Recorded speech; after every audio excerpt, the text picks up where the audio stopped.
Yeah.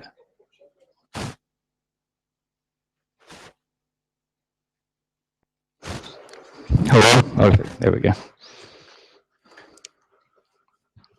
Okay, so hello, how are you today? Great. Cool. So yeah, so my name is Joey. I'm from Houston, Texas. And yeah, I've been traveling for about 3 years now, or it's technically 4 years now. And around so far, I've been to about 58 countries. So, but my main job is I am a photographer and I guess more of photojournalist. So I've done a lot of work with different organizations, especially around Asia, and I was covering the conflict in Burma for a while. And yeah, so now I'm living here, still trying to teaching English, but I'm trying to figure out what to do for photography. So it's kind of a slow process, but just trying to figure things out. So yeah, so I guess today I'll just go through and show some photos from around Asia and just share about the different organizations I was working with and some of the issues going on in Asia. And yeah, here. Sorry, I don't think they're in any particular order. So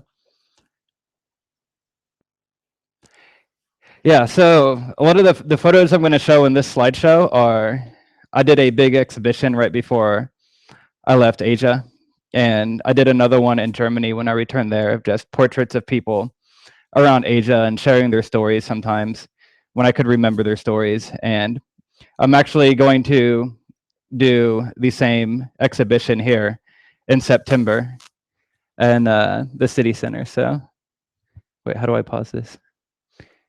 Yeah, okay.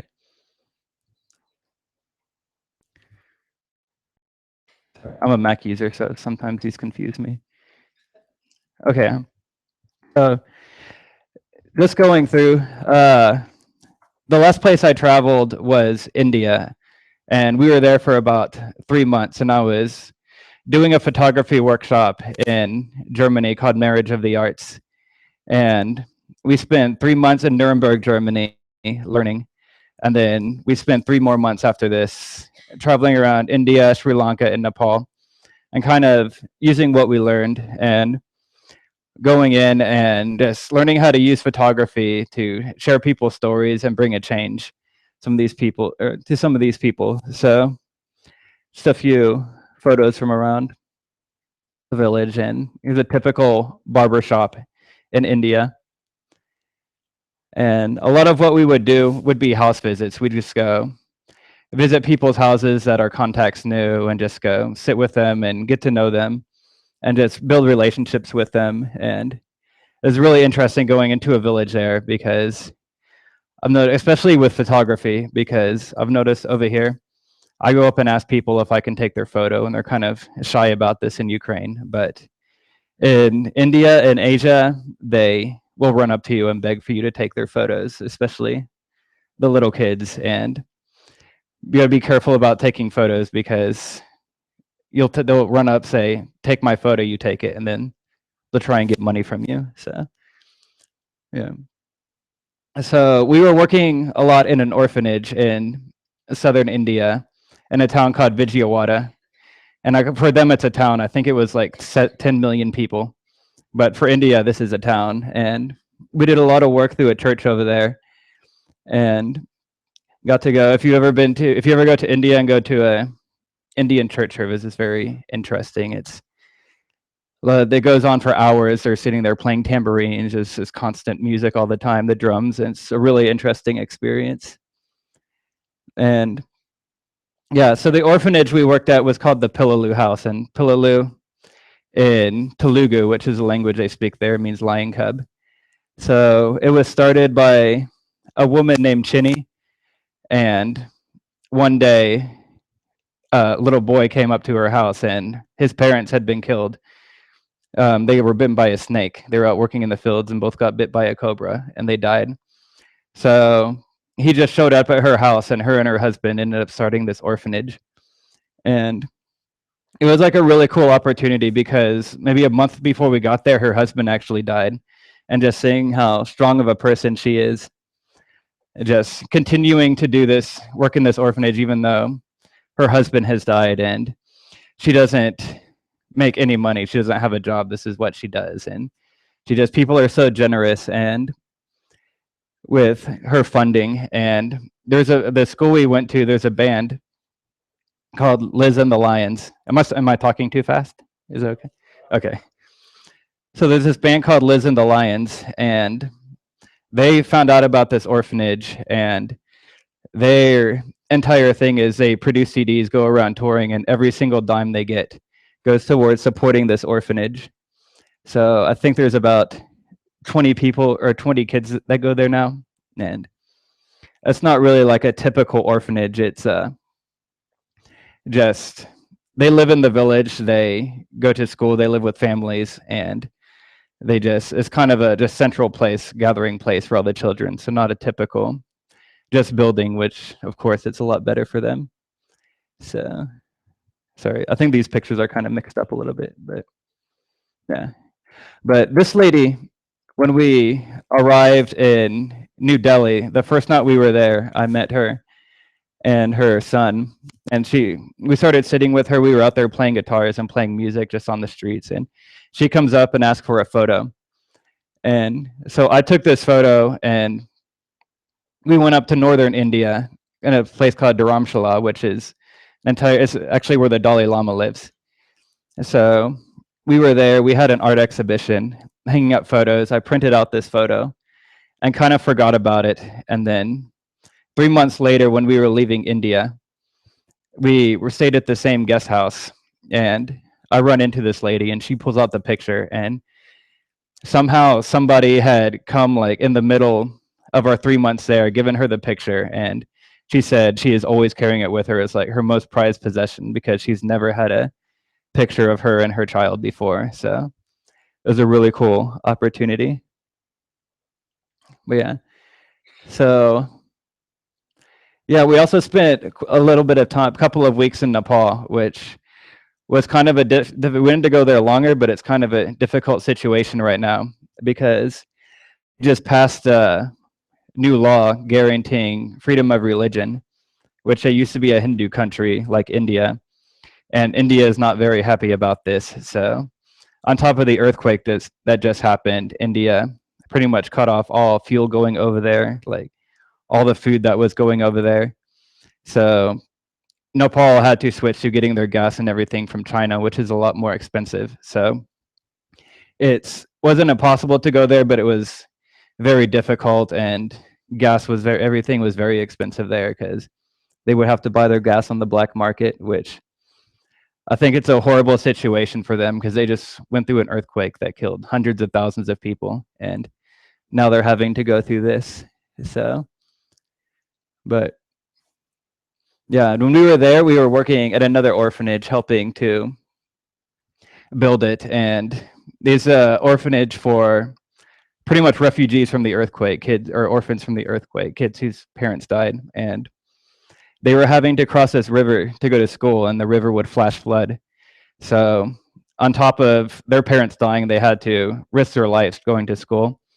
So they were building a new one on the other side of the river. So we were there helping with that, and that's another experience if you go do manual labor in a country, third world country in Asia, where safety is definitely not a concern over there, and everything is done by hand.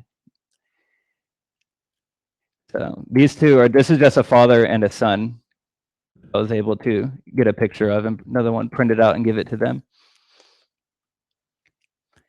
And just a few more photos of the orphans.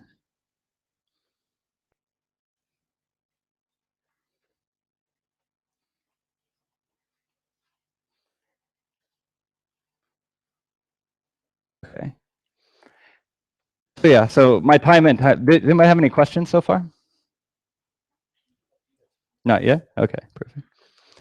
So, like I said, I spent about 2 years living in Thailand, and when I first got there, I didn't know what I was going to do, and I walk around and I see these stickers on the on the light posts that say boys are not for sale. So I researched it more, and when people think of the sex industry in Thailand, they think of the girls. And but I found out about this organization and found out that there's just as big as a problem as the girls. There's a huge problem too with the boys.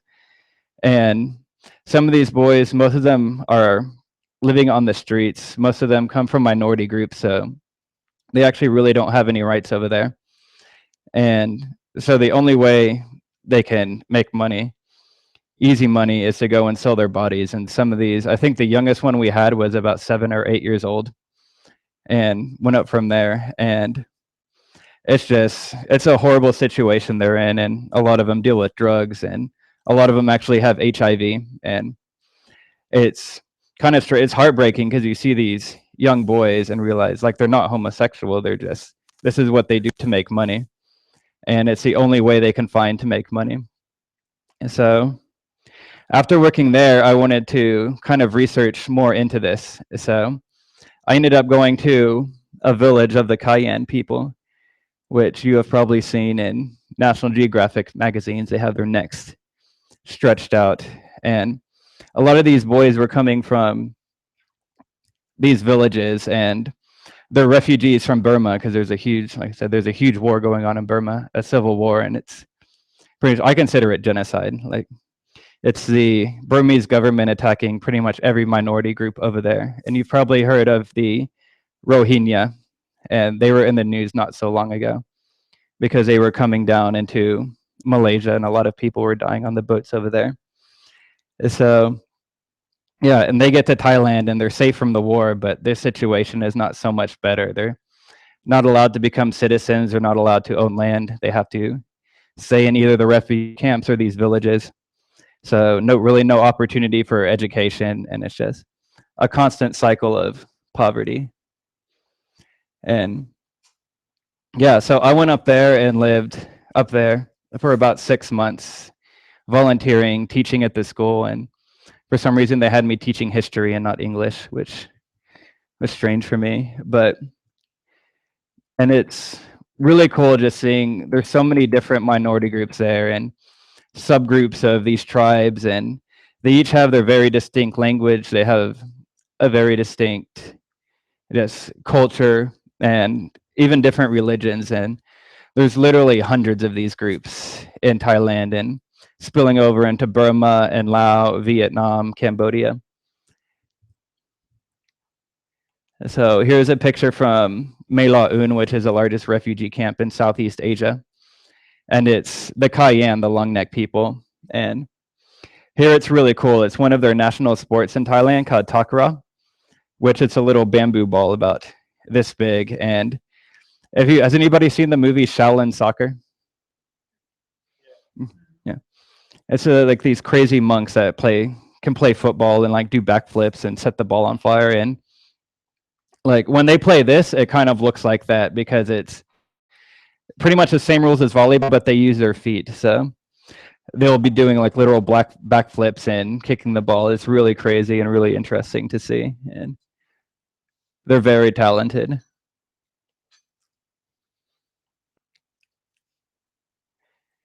Yeah, a lot of the work I have done too has been with children, because I said in a lot of these conflicts, these refugee situations, the people that are hurt the most are children. So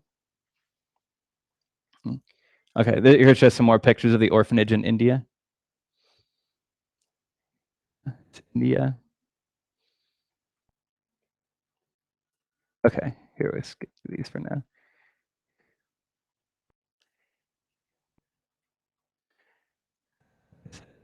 All right.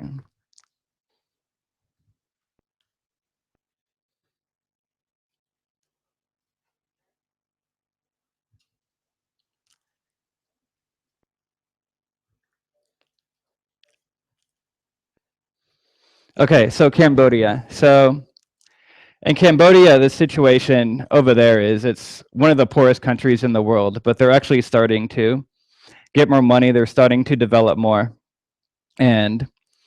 But there are these giant slums everywhere, all over the city, Phnom Penh in the capital. So a lot of times what happens is the government gets money and decides right now it's really big to build casinos over there because in all the surrounding countries people cannot gamble, so they will come to Cambodia because it's legal. So they want to build them in the city and a lot of times on top of these slums. So they will literally get the military, go in at gunpoint and say, you have 10, 15 minutes to get your belongings and get out. And they load them in the trucks. They just bulldoze the entire slum and start building there. And then they drop these people off. It is literally in the middle of fields, like in drainage ditches with absolutely nothing. And pretty much just leave them there to either die or fend for themselves. And it's really sad knowing that these aren't like these are Cambodians doing this to Cambodians. And you think this thing happened not even 50 years ago. Right after the Vietnam War, there was a huge genocide in Cambodia, and I think almost it was about 2 million people were killed. And it's almost the same thing as happening again. They're not going out and slaughtering people like they were before, but the situation is exactly the same. So yeah, so when I was here in Cambodia, I've been there a few times. I worked for a organization called the Rock Foundation, and they would go in and find where these people have been dropped off, find these, like they started to build villages, and like their houses are literally like cardboard and plastic bags just literally put on sticks, like made into tents.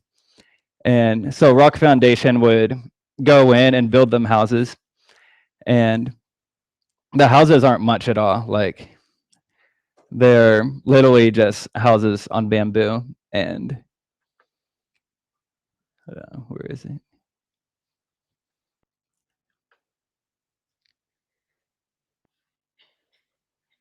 Yeah, so these are the houses that they build, and like I said, there's really nothing, but they're a lot better than what they had before.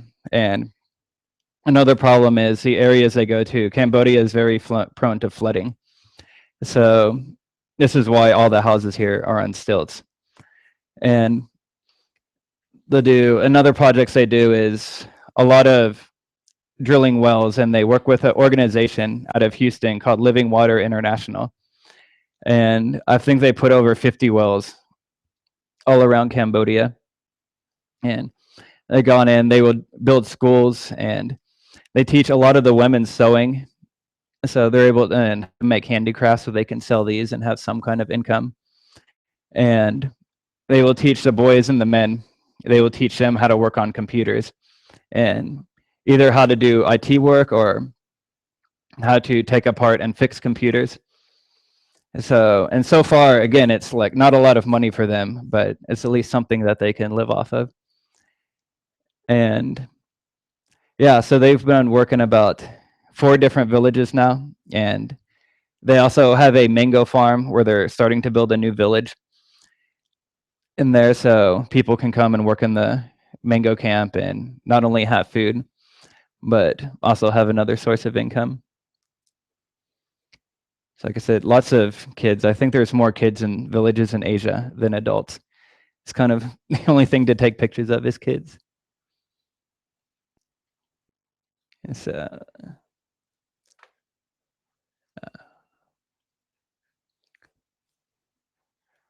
where is it? Okay, and yeah, so here's one of the wells they put in. And again, it's not much, but it's very functional. I mean, it works, and they're able to get clean water instead of waiting for the rain, which in Asia, sometimes it will rain for 3 months straight, every single day, all day. And then sometimes you'll have 3 months without rain at all. So it's a problem over there to get water. Okay.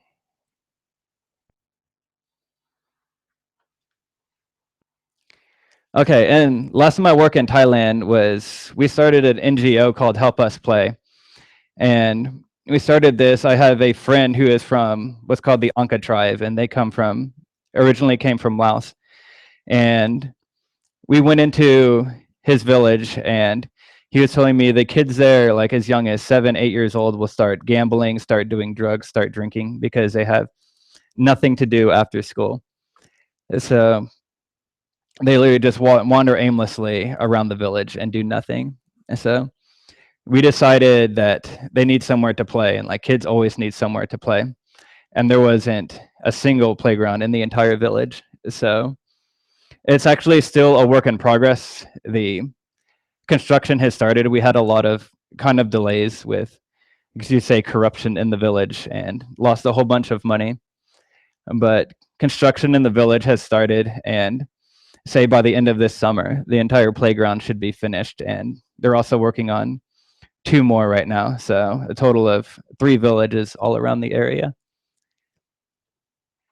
So again, a lot of the kids that are going to be enjoying this playground. Except for this guy. Maybe he'll enjoy the playground. I don't know. Yeah.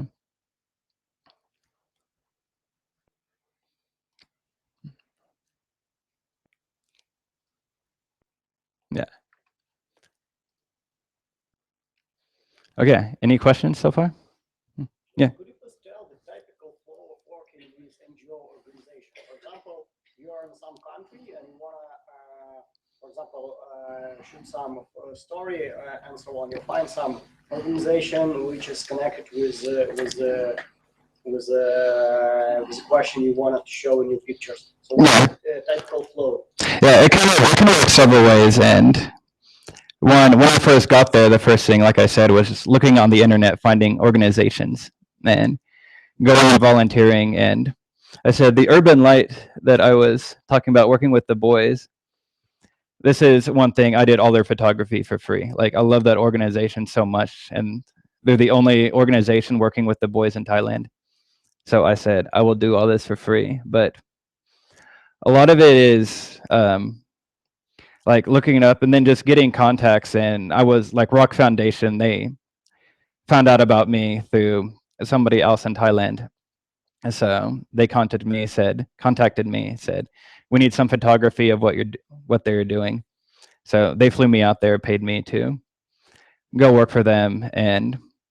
But a lot of it is just approaching people, looking on the internet, finding organizations you want to volunteer for, and me being a professional photographer, just looking at their websites, what they have, and seeing what they needed, and just offering my services to them. And thing with photography is you do a lot of free work before you start to get paid too. Most of the stories for organizations are made for free, yeah? Sometimes, yeah. I mean, it's something because I would love to be able to do all of it for free, but I need to eat too. It's but yeah, and I'm not gonna. I've met some photographers who just charge these just crazy rates for going thousands of dollars per day for going out there, and I think most NGOs are working on just a shoestring budget with absolutely no money. So, and it's a lot of times organizations know there's power in good photos, and really the whole point of photography is to get these organizations money somehow. And there's just a lot of organizations will just take photos with their iPhone and have not a single professional looking photo on their website. And it really changes like the whole dynamic, especially if you're able to tell an entire story with your photos.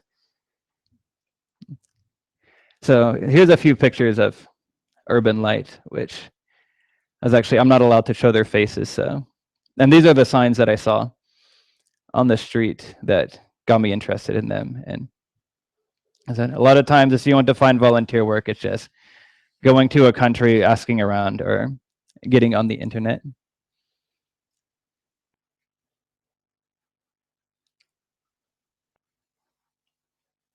So when we were also doing fundraisers, we go to this bar in like the city center of Chiang Mai in the market, and we played music every night or twice a week for about 2 months, and we ended up raising, I think it was about 100,000 baht, like about 5,000 US dollars.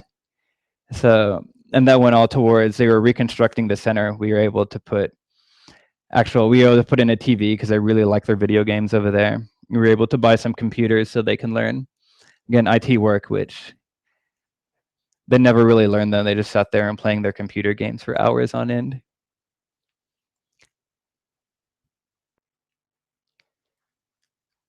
Yeah, and this was Elliot. He majored in biology, and he was doing research and like research on chemical weapons for the military. And he decided it was pretty much an evil job because there he was helping design weapons that could potentially kill people. And so he quit his job and moved to Thailand, and he was there for about 1 year volunteering with Urban Light. And I know about a year ago he moved back, and now he's planning on staying there permanently. He's working full time with Urban Light, and yeah, left his. I think said he was making about $250,000 per year at his job, and just gave all that up because he saw a need in Thailand. So, but the center there was really cool. It was just they could come every day, Monday through Friday, and get a hot lunch, and we would have different workshops, just health workshops and teaching English, teaching them guitar. A lot of them love to play guitar, and it's really cool too because they're all on the streets, but live on the streets. But you see, any kind of art, they're just so good at. They're some of the most creative people I've ever seen in my whole life. Sorry, again, lots of kids.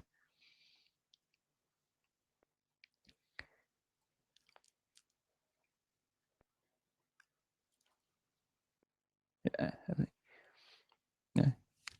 And a lot of art. We work with this organization too called Art Relief International, which this works all around Southeast Asia, educating people in arts. So they would come once a month and do workshops over there.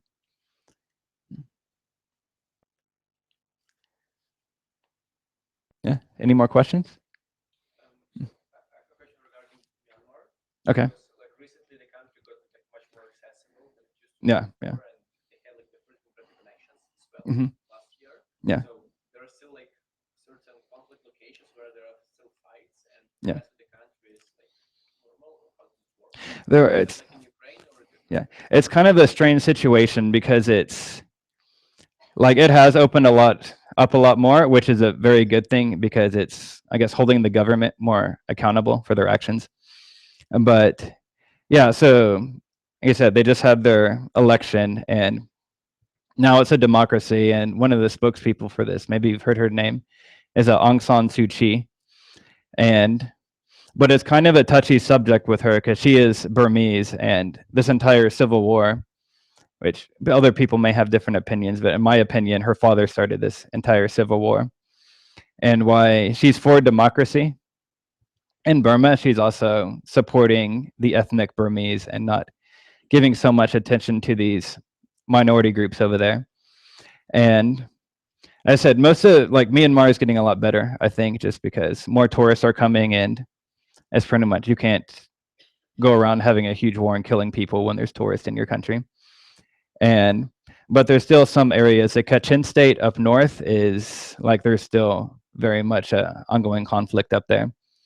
And there's a Karenni state, which when I went in, I would go with the Red Army, the Karen Army, and that's right on the border, southern border of Myanmar and Thailand. And I think it has slowed down a whole lot, but it's still like there's definitely still conflict going on over there. And like I said, the Rohingya, um, they're Muslims over there, and in their situation, it's the Buddhists killing the Muslims. So this is why they were trying to get into Thailand, but Thailand said no. So they went down to Malaysia because Malaysia is a Muslim country. So they were accepting them over there. So, but here, I can show a few more photos from Thailand.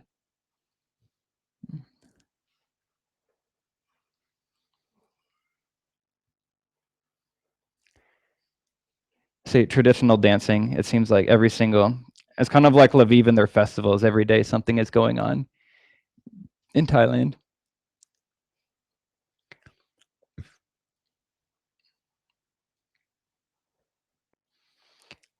Yeah, it's not such a good picture, but this is actually one of the playgrounds we built in the Karen village. So again, it's not much, but it's better than what they had before. Here, I think some of these are duplicates.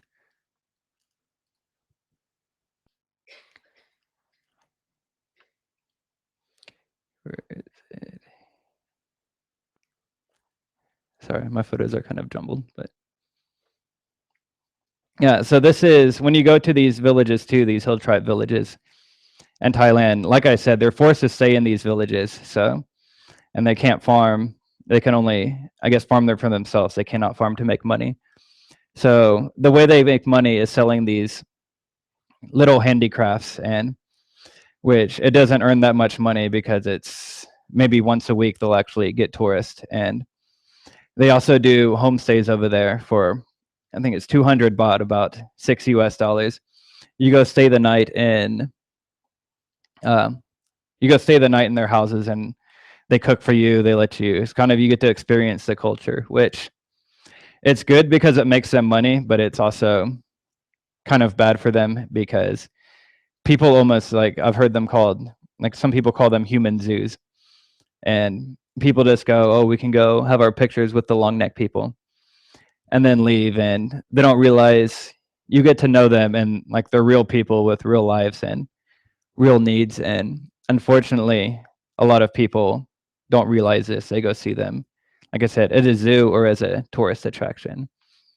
And yeah, and this is Ma Chang. This is a woman, when I was there, I was living with her, and she's actually from a village about 3 hours away, but comes to the other village quite a bit, and she records music. She records CDs of traditional Karen music and sells them. Is extremely talented, extremely funny woman, and said I live with her and her family, and it's like every morning about 5 a.m. she would come in and start kicking me, telling me to wake up and go start working in the rice fields. Which again, that's another thing. I go work in a rice field in Asia for, I think about 1 day is all you need before you say, I don't know how they do this. And but it makes me respect rice a whole lot more. Like, I never want to throw away a piece of rice because now I know where it comes from and how hard it is to get. And so this is a school that I was teaching in. So it's pretty much just 4 walls and a roof.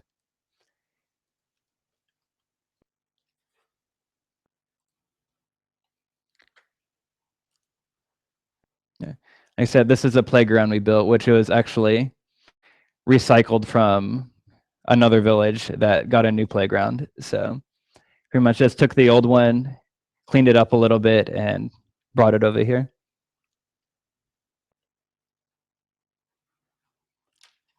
Their homemade soccer goal, football goal.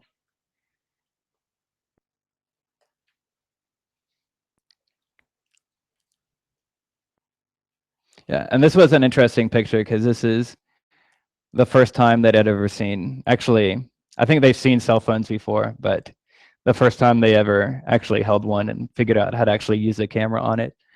And they loved it so much. They could not believe it.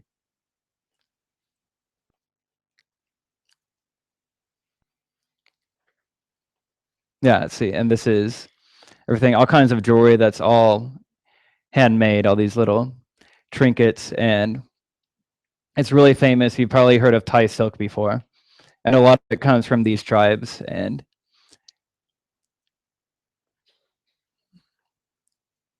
again, I'm really proud of this picture. This was actually in Time magazine at one point. So I was living in the village. There was a reporter from Time there, and he said, I'm a reporter, not a photographer. So he used that picture, which I was pretty proud of.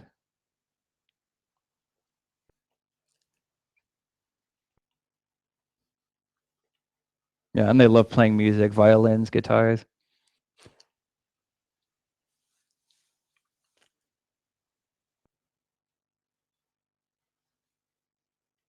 Yeah, and then not only put rings around their necks, but it'll also compress their legs and their arms. And there is a few theories of why this started. And one is because a long time ago, when the tribes were at war with each other, they would put these on because the woman would be kidnapped. So they would put these on to make the women less attractive to the other tribes. And then another theory is because there used to be a lot of tigers in Thailand, and women were always the ones to go work in the field. And when a tiger attacks, it always attacks the neck. So they say it would protect them from the tigers. And then they also say maybe they see it as beautiful. But it started hundreds of years ago, made thousands of years ago. So I don't think anybody really knows exactly why it started. Just a bunch of, I guess, folklore. And yeah, and here is a house that I lived in.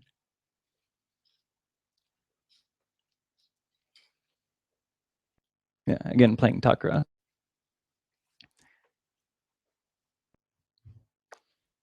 Yes. Any young generation women from the Kayan tribe who have long neck? Yeah, yeah. Is the older one. Let me see.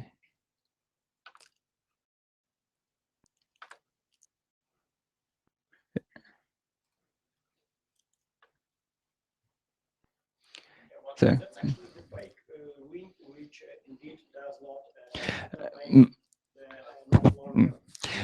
this one is real on her, and it's what it does. It doesn't not actually stretch their neck, and it actually compresses their collarbones. So if they're starting young, they start small, and just gradually over time it compresses it, and then they will take them off and then add more to make it heavier and heavier until they're. You think this one is real?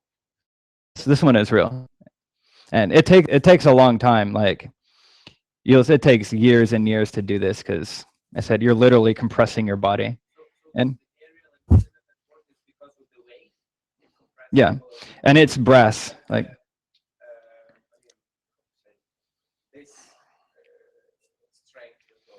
yes,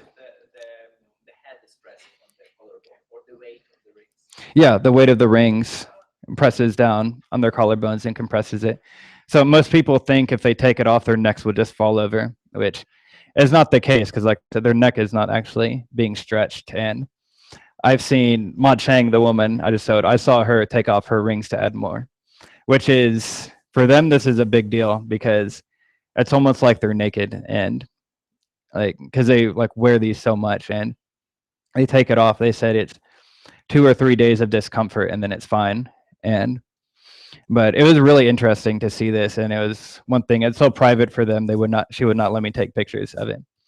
And but like I did, I felt really honored that she allowed me to see that. And they do. They have a whole ritual and go through a whole ceremony when they put them back on, and they will just sit there and they will literally just start with. It's like a long strip of brass, and they just like wrap it around them. And I mean, it takes hours to take it off and hours to put it back on. And they're heavy. Like I picked it up. Like when they took the bottom part off, even just the bottom part, I needed 2 arms to lift it up. So, but yeah, most people think it's, oh, this is going to kill them. This is horrible, which actually they've like, it's not really that bad for them. Like, I mean, they have some kind of issues, but it's not, it does not kill them if they take the rings off. So, but they start young too, which sometimes I don't, this is their culture, but I mean, I have to respect it, but I feel like sometimes they do it so young that the girls are not given a choice if they can do it or not, which if they have these rings on, if they're stretched out, they cannot, if they ever had an opportunity to go to school, they cannot because they cannot walk into the city like this because there's just such extreme, I guess, discrimination against them in the bigger cities. Yeah, what about any other questions? I kind of, I got some males. Here we go.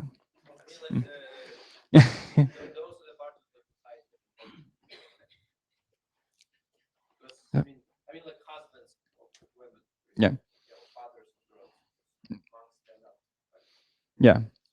Yeah. And a lot of times you go to the smaller villages, it is mostly women and girls because a lot of the men will, if they can, they will go away and work or they will be in the rice fields all day long working. And unfortunately, a lot of them, especially in the smaller villages, are addicted to drugs and addicted to alcohol.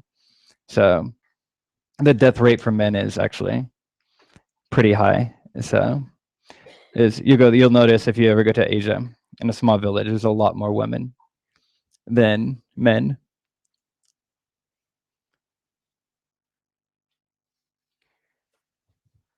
So I don't know what else to talk about. Do y'all have any questions about maybe advice for traveling or? Okay.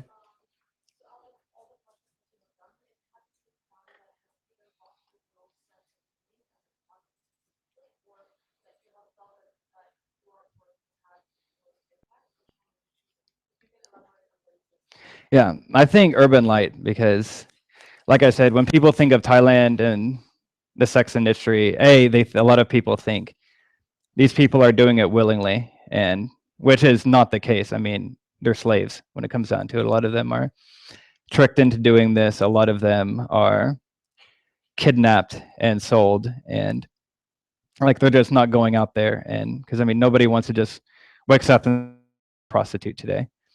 And the ones that are doing willingly are it's just extreme poverty that is driving them to do this, and they see it as they don't have another choice. So kind of realizing that and then seeing this whole different side that it's not just women, it's boys, like young boys that are doing this. And I kind of it impacted me a whole lot, and that's why I decided to go work for this organization. And it was interesting as a photographer because the boys that were there I could not show their face, so it kind of made me how to rethink how I do photography and is think of creative ways to hide their faces because it does not look professional if you just blur something out on Facebook. But I think it's I guess I don't feel like my photography didn't do so much there because I was doing photography for them, but most of my time was volunteering, maybe teaching them photography or teaching them guitar or teaching them English. But and just as far as the work I did there probably I think impacted me more than anywhere else. And then another place that I guess I can talk about that I don't have any pictures from it because I did not have my camera at this time. When we first got to India, we went to Dharamshala, which is, like I said, where the Dalai Lama lives, and it's a lot of refugees from Tibet. And it's the first time I really realized, which I mean, y'all could probably relate to this. I just realized like communism is like evil, like it is pure evil, and just what they are doing to the Tibetans is just horrible. And you probably, or maybe have heard of the self-immolation, where the monks will set themselves on fire in Tibet to protest this. And so a lot of them are fleeing into India or going into Nepal. And sitting there and just hearing their stories, these monks, about first of all how they got here, and some of them show me pictures. They walk right past like Mount Everest, which is like really dangerous conditions. A lot of them do not make it. And then talking, and most people think of Buddhism as this like really peaceful religion. You go and find spiritual enlightenment, but you go and talk to a lot of these monks, and there's so many cases where first of all they did not have a choice. They were dropped off when they were little kids at the monastery because either their parents wanted them to become monks or possibly because their parents just did not want them. So these boys are dropped off there, and just heard so many stories of just physical abuse, sexual abuse, verbal abuse. And they're not allowed to, they're pretty much, it's like another form of communism almost. They say you're not unique, you are all the same. They're not allowed to be creative at all. And it was one of the last days we were there. One of my guitar students was, oh my God, he had never touched a guitar before. And at the end of 2 weeks, he was like playing Jimi Hendrix solos on the guitar. He just picked it up. So, but I asked him, can I take your photo, like with you holding the guitar? And he said, no, because I cannot be seen holding a guitar because we're not allowed to play music. We're not allowed to write songs. And just seeing that and thinking about when I was teaching them guitar, I was trying to teach them not just how to play a bunch of songs, but chords and scales so they could write their own songs.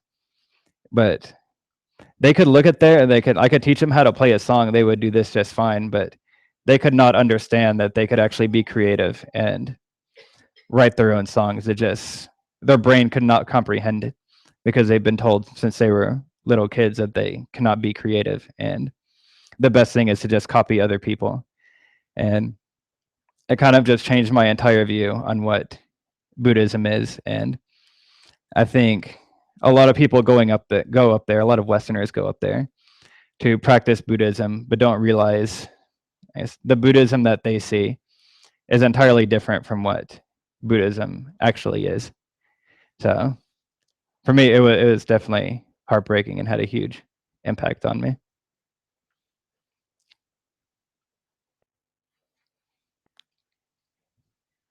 Anybody else?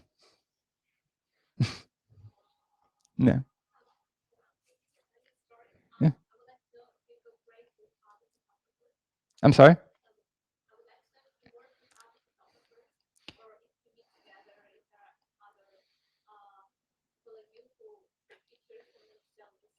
Yeah, quite a bit. When I was in Thailand, I worked part-time at a photo gallery called Documentary Arts Asia. And there was a photographer there, Ryan Libre, has done extensive work in China and in Burma. And so he pretty much quit doing photography, but now he runs a center. And it's just a huge library with all these documentary films, and they have different photographers come in every month and show photos. And the whole point of this place is to raise money through having a use that to put back into kind of empower documentary artists all around Southeast Asia through either equipment rentals or even going as far as like he has the bulletproof jackets if somebody wants to go into Myanmar, and just trying to empower and encourage people to get into documentary filmmaking and photography. But there were a lot of photographers that would go through there because they would have volunteers come in or they would have internships. So a lot of work was I was collaborating with other photographers, and that's how I got a lot of connections too, to go work for some other organizations and just find out different places to go take photos and different stories to tell. So, and unfortunately here, I have not found anybody yet who's, I guess, really into more documentary. It seems like everybody here is into photography, but not so much documentary and photojournalism. So I'm hoping to collaborate with some people over here on a couple of projects. Yeah.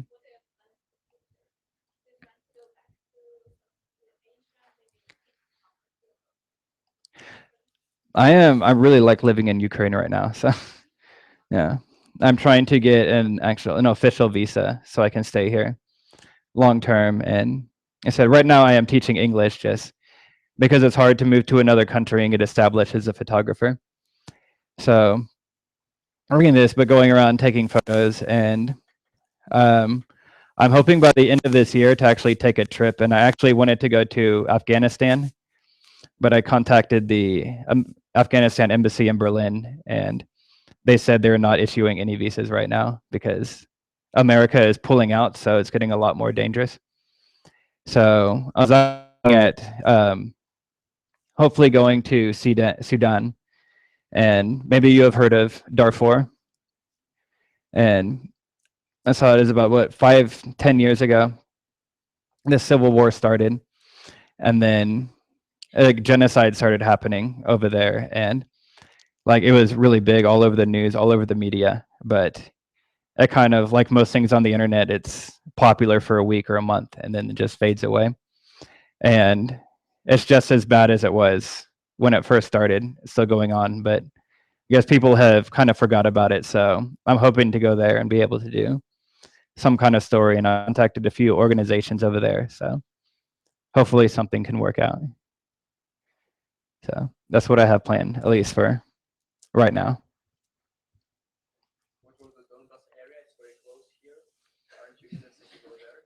I've tried so many times to get over there, and I just think every time I contact them, they say, we have Ukrainian journalists over here. We don't need an American going in there. So, and I've been thinking of different things I could do maybe in Lviv, because I know there's first of all, there's the military school here. So there's a lot of people who are going to school that would potentially go over there. So I think there's potential for a story there. And so I met a lot of soldiers who are actually here for a week or two on holiday and going back. So I started working on a story, and I only have 3 photographs so far. But just taking their photograph and asking them like what they miss most about home, not asking them about the war, but what they miss most about home, and just kind of doing that, and why they're talking about this, taking their pictures, why they're thinking about this, and kind of sharing what they're feeling, because I feel like it will help people realize like they're not soldiers, like they're not just soldiers, like they have families, they have kids, like they're real people, and to kind of give them a more human side, I guess.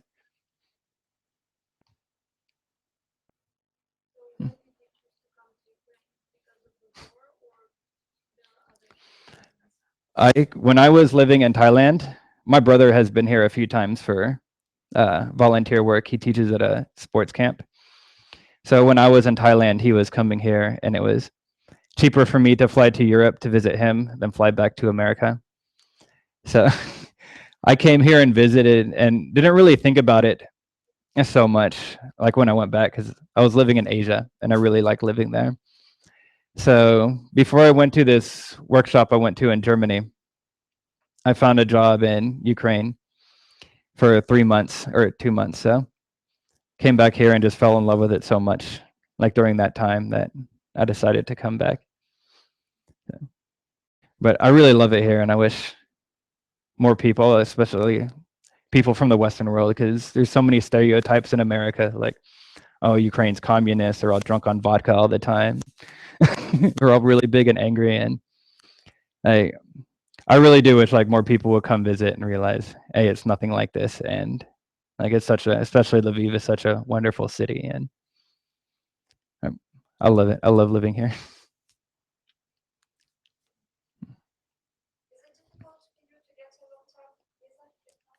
For Ukraine, yes, very hard. And so, but I don't know. It's actually I think fairly easy. It's just so much running around filling out this form and that form and paying this person and that person, and it's nobody can actually explain what I actually need to do, because I think even the people at immigration, they don't know. And I had one woman say, I don't know, the rules change all the time. Yeah, so it was a whole lot easier in Thailand. I just go fill out one form and drop off your passport, and the next day you have your visa. And so it's definitely a whole lot easier than over here. But fortunately, I get 90 days here without a visa, so that's good. But as far as getting legal to stay here, it's very, very, very difficult. Maybe you can make a kind of visa run, just cross the border, for example, with Poland, and then come back and have another 8 days visa. You know, that's what people told me to do, and I'm actually because, like I said, I'm working on getting the visa. I'm getting the paperwork together, but it just hasn't come through yet. So tomorrow I'm going to go try this. So I hope it works, because I just need more time to get my actual visa. Well, I heard they say that they kind of ignore this rule a lot. So I was, but it seems like I've been here 3 months, and from the second day I was here, I started working on a visa, and I don't know. Jan is naive. Yeah. Yes.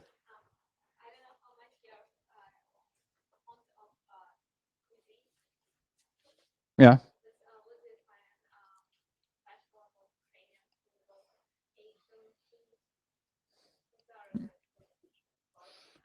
It's definitely different all over the world. And one thing I do miss is being from Texas, living 2 years in Asia, and especially being to India and Thailand. I really love spicy food, like a whole lot. And it's one thing I miss here. And one thing I've noticed is Ukrainians cannot handle spice too well. But like it's different. Ukrainian food is very, I kind of see it as very fatty, but I just see it as smetana on everything. And America people stay away from this because it's, I guess, fattening for them. And here it's on everything, which I don't mind. I love it. I love sour cream. So but it's really different. And I was surprised because when you're somewhere else, you don't think of Ukrainian food as this like really big deal. Like people think of like German food or they think of Thai food or Indian food, and like I was very pleasantly surprised when I first got here.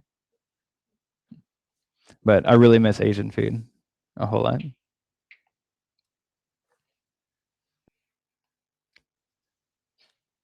Yeah.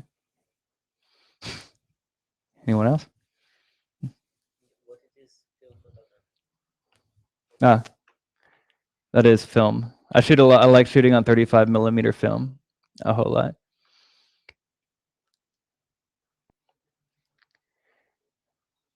So, Liz, unfortunately, I had. If you ever do photography, always have two hard drives because I had one, and these are the only photos I have left from Houston, where I'm from. Except here, this is Germany, but the ones I do have of Houston are all I have left. So always make. Yeah, yeah. So here's another one from India, and this is Chinny, the woman I said started the orphanage, whose husband died not too long ago. So she's such an amazing woman.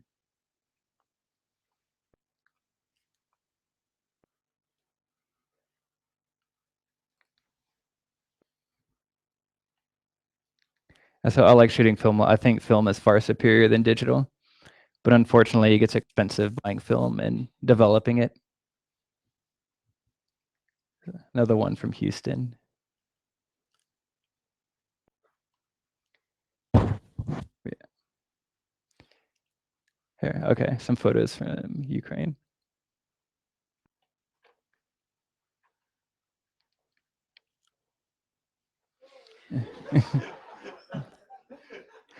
I don't remember where this was, but I thought it was really funny.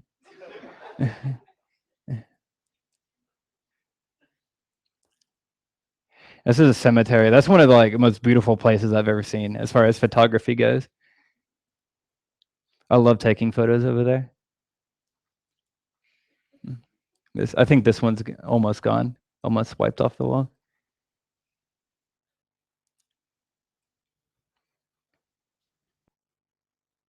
Yeah, and I was actually working on a photo story because I love the alleyways here.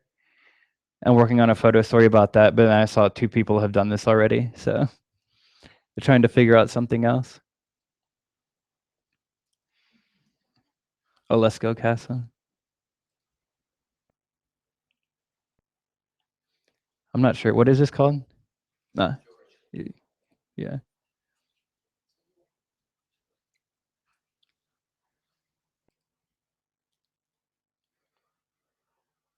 And a lot of these are from my first time in Lviv, so I haven't updated Lviv in a while.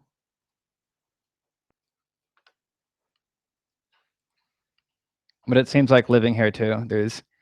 I need to move outside of the center because there's so many pictures you can take in the center before they start to get very, I guess, repetitive. That's the question. Everybody just took a picture in the center, but not around the suburbs. Yeah, and that's something I want to go out more and take more pictures because I know there's a lot to see, but it seems like I always just get stuck in the center taking photos. It's one of my favorite places in Lviv. I love coffee, the coffee mine.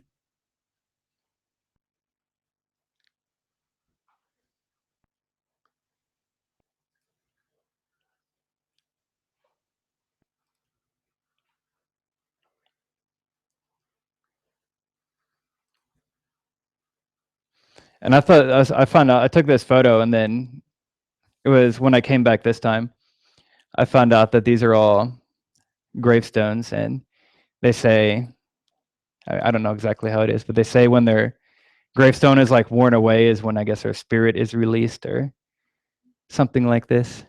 Is that right? Yeah, it's at the Armenian church. Yeah.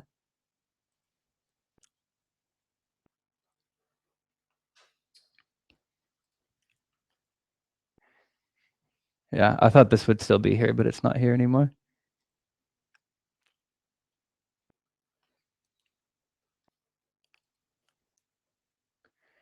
Yeah, I think Lviv is a very picturesque town.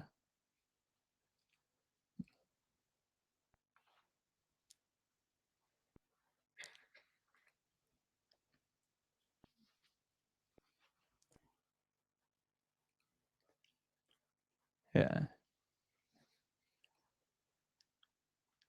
Yeah, so there's some pictures from Ukraine.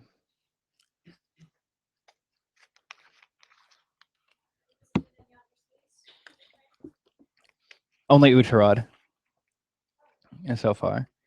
So I want to travel more. I'd like to go to Kyiv. I really would like to go to Chernobyl and take photos, but it's to go there is very, very expensive. So about they said one night is about $300. So look. That's what I asked somebody about that, and they said they'll take you to jail. Like, no question, you're in there by yourself.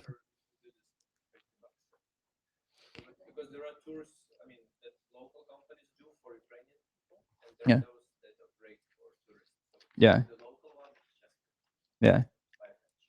cheap. No, I would love to go. This looks like, especially the town outside of there that is completely abandoned. Just looks like kind of a photographer's paradise over there. So one day I would love to make it over there, and then hopefully Odessa too to take some photos.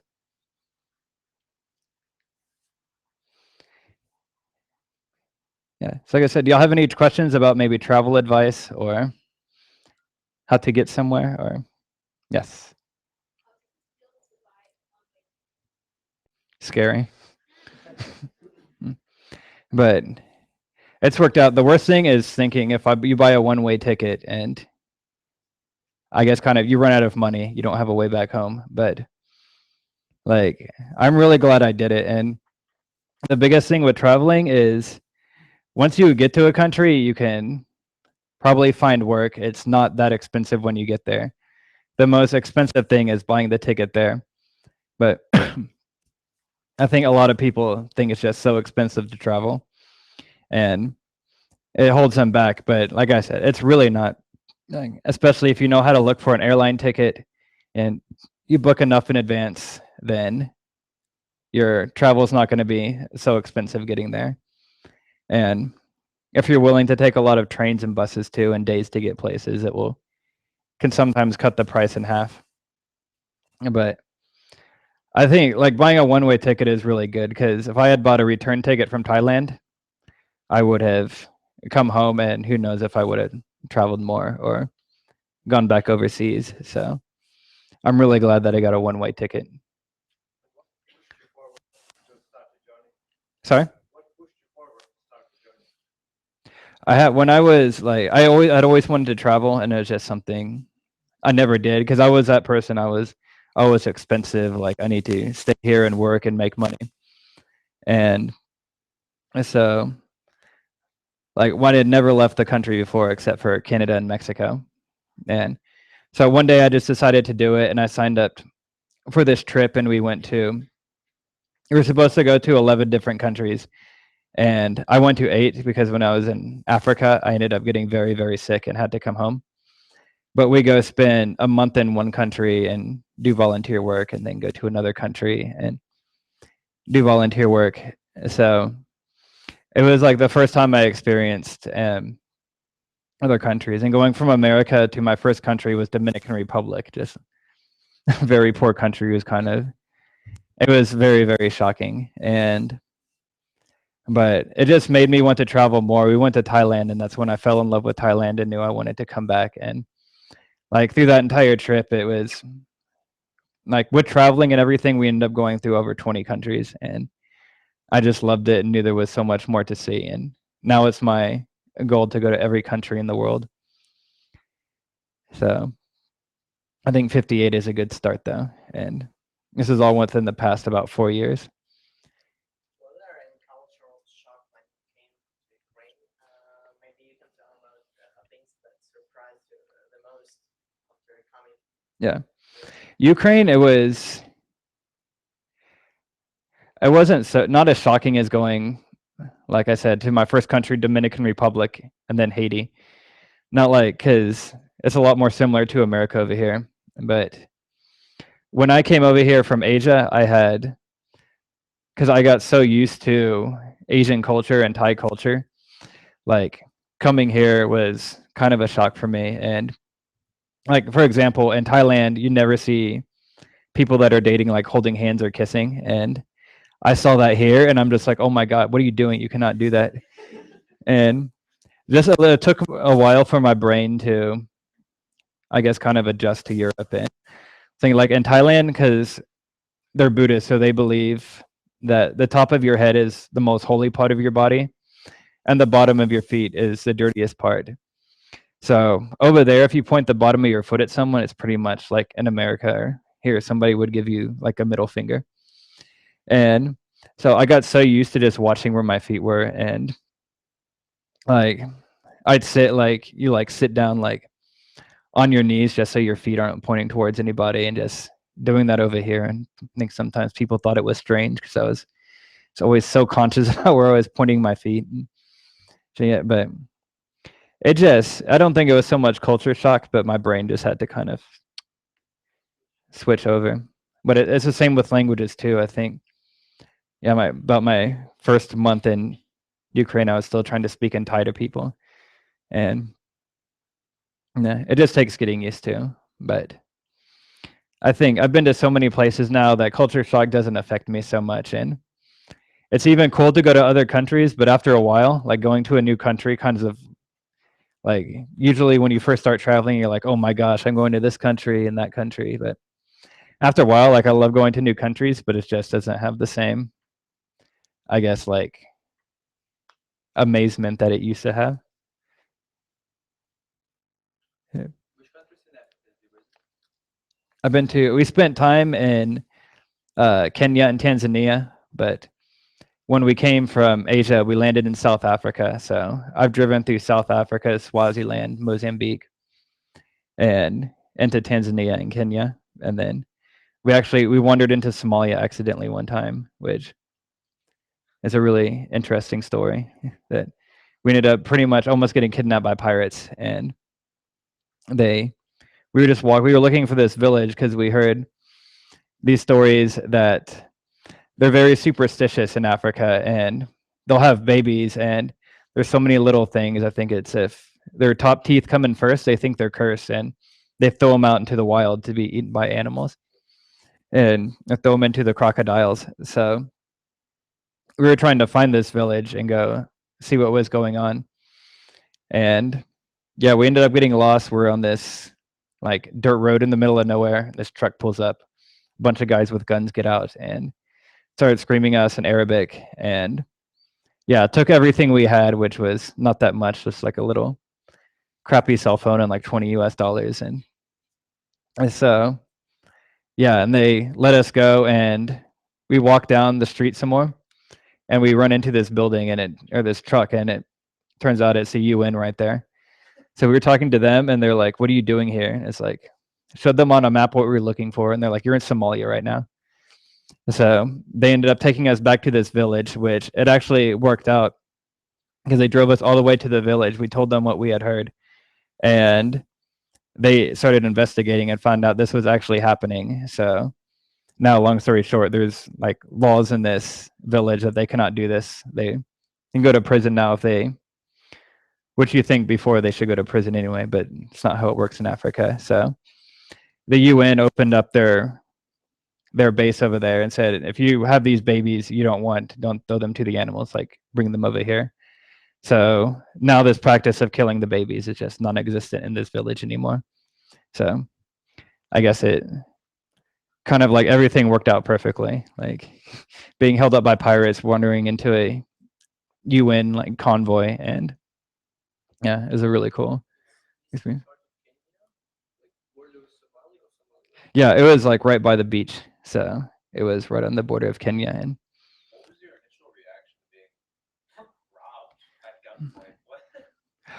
What? I thought we were going to die. Like they had us on our knees and they had guns to the back of our heads. Like I thought we were about to be executed. And yeah, they were doing that. They were screaming at it. We had no idea what they were saying. And they ran off, started talking, and we were this one guy, and he's just like this huge guy, like just big guy. And they ran up to him and hit him in the back of the head with their gun because I guess they got scared because he's so big that he'd do something. And then they just ran into their truck and drove off. So Were you with a guide at all, or anyone that knew the area? No, which was really stupid. Yeah. But I mean, we thought we knew we were right by Somalia, but you think they would have tighter security on the border of Kenya and Somalia, but it was yes, it's nothing there. Like it's literally nothing. So yeah, and I mean, but like I said, it was a cool experience, and now I'm glad it happened because this practice of killing their children is now ended in this village. So like it'll work out for the best, I think. And they didn't get any money. They got a cell phone and like $20. So I hope they enjoy it.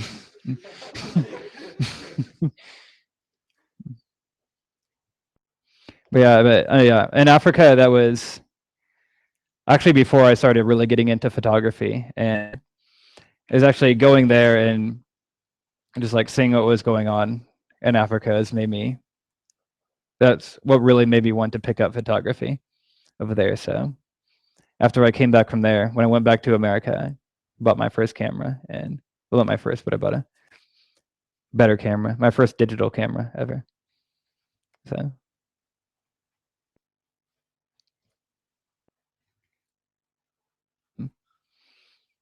then I don't know what else to talk about. So it's kind of up to y'all now. Which camera do you use?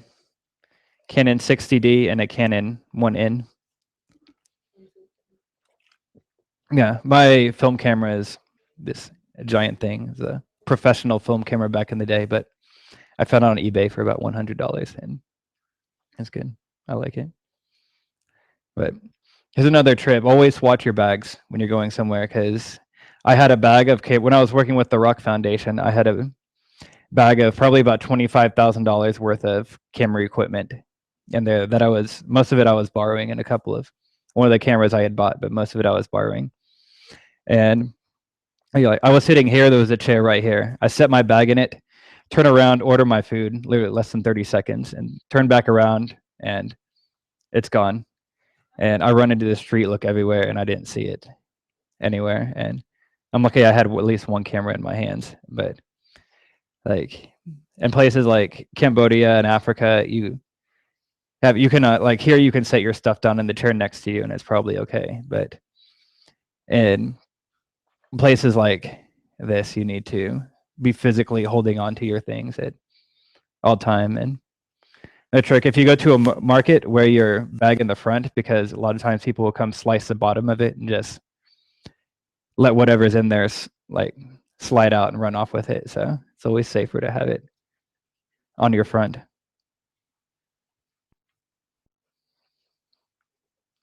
Yeah, I've learned the hard way. So. Yeah.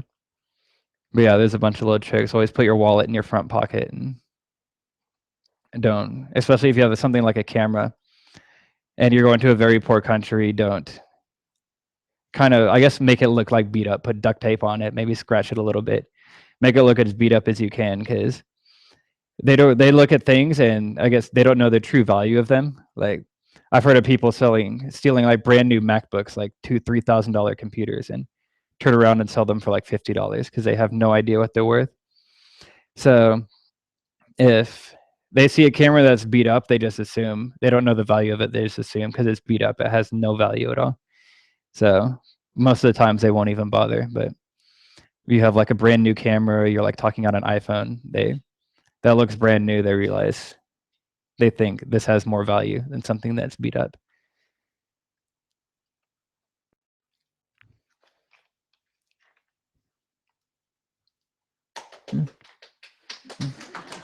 I know, like I said, I don't know.